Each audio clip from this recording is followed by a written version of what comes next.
look, I've made notes on a notepad. I've come to about 6 key points on how I think I've changed through living in Japan. Number one, I'd say I'm more mindful of my behaviour in public. In all my years here, I've never seen a fight or an argument or an altercation in public, just because people are way more mindful of how they're affecting the people around them. There's how loud you're being in public as well.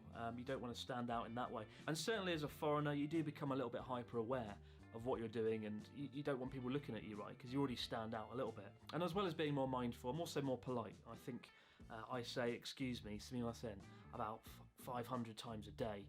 So that's the first point. I'm more mindful of what I'm doing and how I'm affecting the people around me, and I'm more polite for it. And I think generally it's a good thing, but it can be quite stressful as well, always having to be switched on and always having to think about how you're affecting the people around you. Second point is I have a lot more faith in society as a whole, which sounds weird, but simple example, I go for a walk every night, about 10, 11 p.m. No matter what I've done during the day, I'll go out for an hour's walk. I'll do it for my mental and physical health, but I'll do it because I have nothing to worry about out there on the streets. When I lived in the London area, I was a little bit reluctant to do that. I felt like, sure, London's not overly dangerous, but you still have to be looking over your shoulder a fair bit. You still have to kind of be switched on. If you go into a coffee shop here, customers leave their laptops and equipment and wallets and phones on the table when they go to the bathroom. I remember being in a Starbucks in Hiroshima, the first time I was in Hiroshima, and I just left my MacBook Pro on the fucking table when I went to the bathroom. And it was there when I got back. It was magic.